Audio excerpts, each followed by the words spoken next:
ॐ नमः शिवाय। ॐ नमः शिवाय।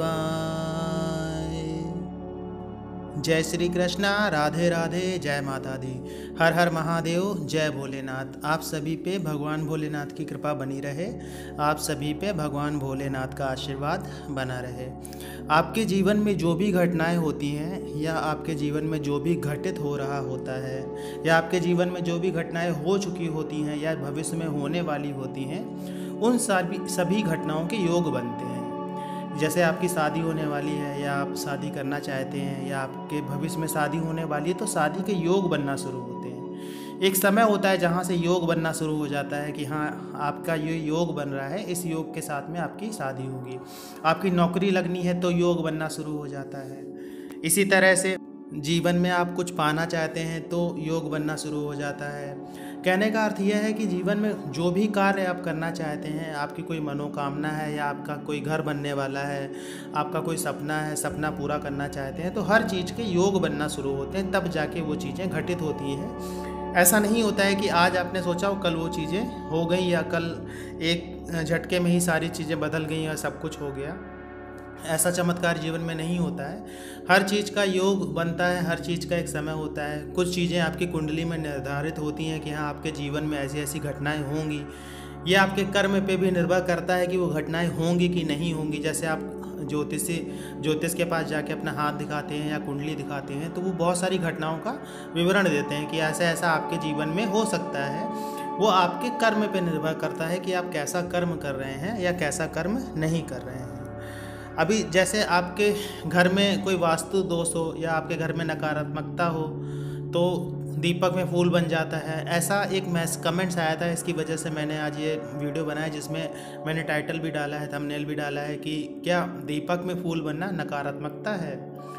तो आज इसी पे थोड़ी सी चर्चा करेंगे। सबसे पहली बात तो ये होती है कि ये सारी चीज़ें विश्वास की होती हैं। जैसे आप मंदिर में जाते हैं तो अगर आप मंदिर में जा रहे हैं और मंदिर में जाके क्या करते हैं, आप वहाँ पर जाके जाहिर सी बात है आप दर्शन करने के लिए जाते हैं। किनके दर्शन करने जाते हैं? भगवान के दर्शन करने जाते हैं। तो आप मन में क्या विश्वास लेके जाते हैं कि भगवान को दर्शन करने जा रहे हैं या भगवान के दर्शन करने जा रहे हैं या आप वहाँ पे मूर्ति को देखने जा रहे हैं? आपके मन में क्या भाव रहता है कि खाली मूर्ति है या यहाँ पे भगवान स्थापित है या यहाँ पे कहीं ना कहीं भगवान की कोई शक्ति है? ऐसा आप कैसा सोचते हैं? तो ये जवाब आपके पास में खुद होगा कि आप क्या सोच के भगवान के पास जाते हैं। तो ये हमारा विश्वास है।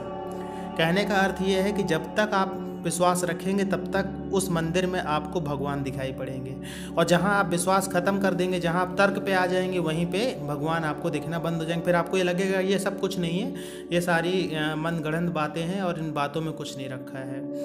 जब आदमी थोड़ा सा पढ़ लिख जाता है, पढ़ाई की तरफ थोड़ा सा ज़्यादा रुझान हो जाता है, तो हर चीज़ को वो प्रमाण से जोड़ने लगता है। बहुत सारी बातें ऐसी होती हैं जिनके प्रमाण आपको नहीं मिलेंगे, लेकिन होता है जीवन में, वो सारी घटनाएं होती हैं लेकिन उनके प्रमाण नहीं मिलते हैं। ऐसा नहीं है कि जो जिनके प्रमाण मिले वही सारी बातें होती हैं। कुछ बातों का आत्मज्ञान हो जाता है, कुछ बातें आपको आपके अनुभवों से आपको पता चलती हैं। जैसे आप खुद सोचिए कि जब वेदों की रचना हुई होगी तो उस समय क्या सोर्सेस अवेलेबल होंगे? कोई सोर्स अवेलेबल नहीं होगा। इवन लिखने के लिए भी कलम नहीं मिलती होगी कि हम कुछ लिख लें, और ऐसे समय में इतने महान वेदों की रचना हुई है। तो ऐसी कुछ ना कुछ तो शक्ति रही होंगी जो वेदों की रचना हुई। और आप देखिए वेद कभी खोल के देखिएगा, उसमें वेदों में कितनी हर चीज़ का ज्ञान कितना सटीक दिया हुआ है। तो इतनी सटीक जानकारी वो भी कब की है सोचिए। तो कहीं ना कोई तो शक्ति रही होगी जिस शक्ति ने इन सब चीज़ों की रचना की है, जो आज भी जिनके ऊपर रिसर्च चल रही है, आज भी लोग उसको पूरी तरह से नहीं समझ पाए हैं। तो ये सारी चीज़ें विश्वास की होती हैं। ये सब चीज़ें बताने का अर्थ यही है कि हमारे अंदर विश्वास कैसा है, हम कैसा विश्वास कर रहे हैं, कैसा विश्वास नहीं कर रहे हैं। देखिए क्या होता है, जीवन में कुछ चीज़ें ऐसी होती जिनके लिए प्रमाण होता है, लेकिन कुछ चीज़ें ऐसी होती जिनका प्रमाण नहीं होता है। वो सारी चीज़ें आपके विश्वास पे और आपके अनुभव पे चलती हैं। जैसे आप जीवन में कुछ करना चाहते हैं तो आपने देखा होगा बड़े बूढ़े कहते थे, कुछ भी कहते हैं कि वो अपने अनुभव से बताते हैं। तो वो उन्होंने जीवन में वो अनुभव किया है, ऐसा नहीं वो चीज़ कहीं लिखी थी इसलिए उन्होंने बता दी। तो कुछ चीज़ें उन्होंने जीवन में अनुभव करी हैं, वो आपको सिखाई।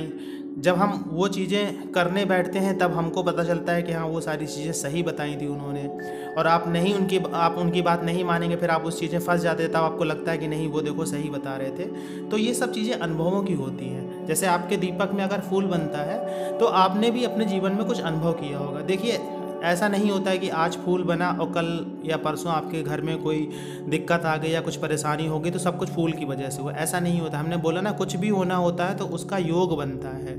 अगर घर में किसी की मृत्यु भी लिखी है तो उसका भी योग बनता है। ऐसा नहीं होता है कि आज कुछ हुआ घर में और कल कुछ हो गया तो उसकी वजह से हुआ, ऐसा नहीं होता है। कोई भी घटना आपके जीवन में होने वाली होगी उसके लिए योग बनते हैं और काफ़ी समय पहले से बनते हैं। आज आप कोई पुण्य कार्य करेंगे ना तो उसका फल भी आपको बहुत आने वाले समय में मिलता है। ऐसा नहीं होता है कि आज ही आपने पुण्य किया और कल आपके साथ में कुछ अच्छा हो जाए, ऐसा नहीं होता है। कोई जादू की छड़ी नहीं होती है कि आपने एक बार आज शनिदेव को आज दीपक जला दिया, फिर आपके शनिदेव भगवान प्रसन्न हो गए और आपके जीवन में सारी साढ़े साथी सब खत्म हो गई, ऐसा नहीं होता है। आपको लगातार प्रयास करते रहना पड़ता है, आपको लगातार भगवान की आराधना करते रहना पड़ता है, आपको लगातार उन्हें प्रसन्न करते रहना पड़ता है, तब जाके आपके जीवन में चीज़ें परिवर्तित होती हैं। क्योंकि जो आपके जीवन में घटित हो रहा है वो कहीं ना कहीं आपकी कुंडली में लिखा हुआ है, आपके भविष्य में लिखा हुआ। आप उसे बदल रहे हैं, तो आप बदल रहे हैं तो कैसे बदलेंगे? कहीं ना कोई शक्ति तो होगी जिस शक्ति के माध्यम से आप बदलना चाहेंगे, और उस शक्ति का आशीर्वाद या उस शक्ति की कृपा आप जाहिर सी बात तपस्या करके ही ले पाएंगे। तो फूल अगर बनता है आपके दीपक में, तो जहाँ तक मेरा अनुभव है, जब जो चीज़ें मैंने अपने अनुभव से बताई, मैंने बहुत सारे वीडियोस पे बनाए हैं, और ऐसी ही जानकारियाँ बहुत सारी वीडियो में मिल भी जाती हैं, क्योंकि जो जानकारियाँ हैं, जो अनुभव है लगभग बराबर ही होते हैं, इसीलिए सारे वीडियो में सब जगह एक ही जैसी जानकारी मिल जाती है। हम ये नहीं कहना चाहते कि कोई किसी की नकल करके बना ले रहा है या कोई कुछ करके बना ले रहा है। इसके अनुभव ही कुछ ऐसे होते हैं कि लोगों को लगता है कि सब एक ही जैसा है। तो इसके अनुभव अच्छे अनुभव होते हैं, ख़राब अनुभव नहीं होते हैं। एक वीडियो में मैंने देखा था, उसमें बता रहे थे कि वास्तु दोष होता है घर में तो प्रॉब्लम होती है, इस तरह से दीपक में फूल बन जाता है, और या फिर आपके यहाँ कोई नकारात्मक शक्ति है तो दीपक में फूल बन जाता है। ऐसा कुछ नहीं होता है, क्योंकि मैंने अपना खुद का घर पूरा वास्तु के हिसाब से बनाया है और उसमें ऐसा कोई भी वास्तु दोष नहीं है, और मतलब इस तरह से कोई नकारात्मक शक्ति वगैरह भी नहीं है, कुछ नहीं है, लेकिन दीपक में फूल बन रहा है। तो ऐसा कुछ नहीं होता है कि सब कुछ नकारात्मक हो तभी फूल बनेगा और फूल को तुरंत हटा देना चाहिए, ये संकेत है, ये है वो, पता नहीं क्या क्या चीज़ें बताई हैं। तो आप इन बातों में मत जाइएगा। मेरा कहने का जो सार ये है कि नकारात्मक चीज़ों से दूर रहिए, नकारात्मक बातों से दूर रहिए, अपना विश्वास बनाए रखिए, अंधविश्वासी मत बनिए। ऐसा मत सोचिए कि दीपक में फूल बन गया और सब कुछ छोड़ छाड़ के बैठ जाइए, बस अब सब हो जाएगा, ऐसा नहीं है। कर्म बहुत आवश्यक है। दीपक में फूल बनना या कोई भी घटना आपके जीवन में होती है तो एक संकेत मात्र होता है। संकेत मात्र का अर्थ ये होता है, जैसे आपके यहाँ कोई बालक पैदा हुआ, जब बड़ा होता है तो उसका IQ अच्छा होता है, तो आप क्या संकेत लगाते हैं कि बहुत अच्छा जाएगा लड़का ये, या लड़की बहुत अच्छा आगे बढ़ेगी, बहुत आगे बढ़े, तो ये संकेत था ना, आपने संकेत देखा तब तो उसके बारे में ऐसा बताया। इसी तरह से ये दीपक के फूल बनना संकेत होता है, ये आपके लिए एक संकेत मात्र है।